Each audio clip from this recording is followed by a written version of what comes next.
روایت ہے کہ سلمان رضی اللہ تعالی عنہ حاضر ہوئے اور ان کے چہرے کے اوپر کوئی ایسے آثار تھے کہ جس طرح بہت بڑی پریشانی ہو، تو ان کو کہا کہ تمہارا جو دکھ ہے وہ اس کو کہو جو دکھ کا مداوع کر سکتا ہے، غم اسے کہو جو غم خار ہو، جو غم خار ہی نہ ہو اسے غم کہنے کا فائدہ۔ تو صبر کے دامن کو تھامو، ایک تو تلقین یہ کی گئی، اور دوسرا کہا والصلاۃ، اور نماز کے ساتھ اللہ سے مدد طلب کرو۔ حضور علیہ السلام جب بھی کسی مشکل میں مبتلا ہوتے تو حضور نماز کے لیے کھڑے ہو جاتے، اور میں نے خود کئی مرتبہ تجربہ کیا ہے، جب کوئی تکلیف پیدا ہو تو آپ نماز پہ کھڑے ہو جائیں، تکلیف میں تخفیف پیدا ہو جاتی ہے۔ اور بدر سے سخت دن کیا ہو سکتا تھا جب کافر پورے لاؤ لشکر کے ساتھ آ گئے، اور حضور کے لیے عریش ایک چھپر بنا دیا گیا، اور آقا کہیں وہاں مصلی بچھائے ہیں اور رب کے حضور کھڑے ہیں۔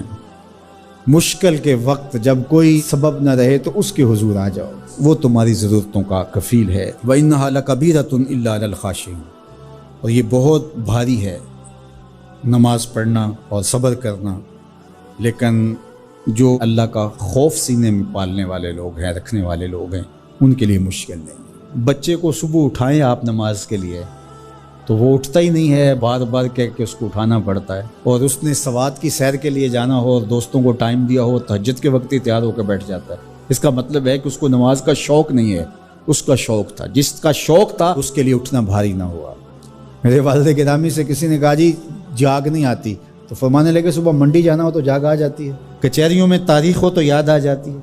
منڈی جانا یہ تمہاری بدنی ضرورت ہے، بچوں کے پالنے کے لیے، اپنی ضرورت کے لیے۔ کچہریوں میں جانا خوف ہے، نہ گیا تو میرے خلاف فیصلہ ہو سکتا ہے، تو تمہیں نہ امید ہے اللہ سے اور نہ اس کا خوف ہے، تو پھر کیسے جاگ آئے؟ اور کسی نے کہا کہ حضور نماز پڑھنا چاہتا ہوں، جاگ نہیں آتی۔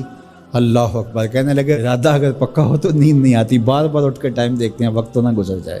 اللہ اکبر۔ تو فرمایا یہ بھاری ہے لیکن خاشعین کے لیے بھاری نہیں ہے، خشیت خدا سینے میں نہیں ہے، اللہ کا خوف سینے میں نہیں ہے، تو واقعی صبح کا اٹھنا بہت زیادہ بھاری ہے، بہت زیادہ مشکل ہے، لیکن جو خشیت والے ہیں ان کے لیے مشکل نہیں ہے۔ یہ مان لیا کہ صبح کا اٹھنا، سحری کا اٹھنا نفس پہ شاک ہے، لیکن اگر کسی کی زندگی کی لذت اس میں رکھ دی گئی ہو، اللہ اکبر، تو پھر اس کے لیے مشکل تو نہیں ہوگا۔ راہ خدا میں تکلیف اٹھانا مشکل صحیح، لیکن زندگی کا سرور اس میں رکھ دیا گیا۔ وہ مزہ دیا تڑپ نے میری آرزو ہے یا رب، میرے دونوں پہلوؤں میں دل بے قرار ہوتا۔ بعض اوقات لوگ خامخواہ بے چین ہوتے کہ میرے کو پوچھے تمہیں کیا ہے، چہرے کے اوپر جو ہے وہ خشونت سجائے، چہرے کے اوپر جو ہے وہ اداسی سجائے۔ آپ کو صدمہ پہنچے تو بعض اوقات ٹھیک ہے، انسان بے بس ہو جاتا ہے، اس کے چہرے بشرے سے اس کا ظہور بھی ہوتا ہے، لیکن کچھ ایسی چیزیں جو چھپائی جا سکتی ہیں اس کو چھپائیں۔ ہنس کے پی جا تلخی ایام کو ناصر، غم کے سہنے میں بھی قدرت نے مزہ رکھا ہے، غم برداشت کریں، اندر اتار لیں اس کو، اس کا اجر رکھا گیا ہے، اس کا صلہ بتایا گیا۔ تو ہر چھوٹی چھوٹی بات کو لوگوں سے شیئر کرنا یہ نہیں، ٹھیک ہے کبھی آپ کوئی ایسی بات ہو آپ کر بھی سکتے ہیں، لیکن ہر وقت جو ہے وہ اکتائے ہوئے رہنا اور میں پریشان ہوں، میں پریشان ہوں، میں دکھی ہوں، میں دکھی ہوں، تو کیا وہ دکھ ختم ہو جائے گا؟ لوگ مہندی سجائیں گے تیرے لہو سے، لوگ مہندی سجائیں گے تیرے لہو سے، زخم دل کے نہ دکھاؤ کسی کو۔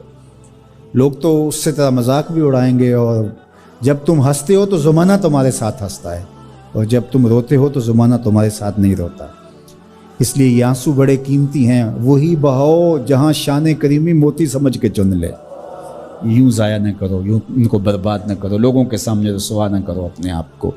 انسان کو دکھ بھی آتے ہیں، بیماریاں بھی آتی ہیں، اپنوں بیگانوں کی طرف سے اس کو تلخیوں کا بھی سامنا کرنا پڑتا ہے، تو اس موقع پر آپ کی زبان کوئی ایسا جملہ نہ کہے جو اللہ کی ناراضگی کا سبب ہو۔ غم تو پہنچتا ہے اور غم سے انسان متاثر بھی ہوتا ہے، یہ تو نہیں ہے کہ تکلیف پہنچے۔ غالب نے کہا تھا روئیں گے ہم ہزار بار کوئی ہمیں ستائے کیوں، تو جب سینے میں دل ہے تو کوئی دکھ دے گا تو دکھی ہوگا، دل بے چین ہوگا۔ تو فرمایا کہ جب تکلیف پہنچے تو مدد کس سے طلب کرو؟ صبر سے، کہ اللہ مجھے توفیق صبر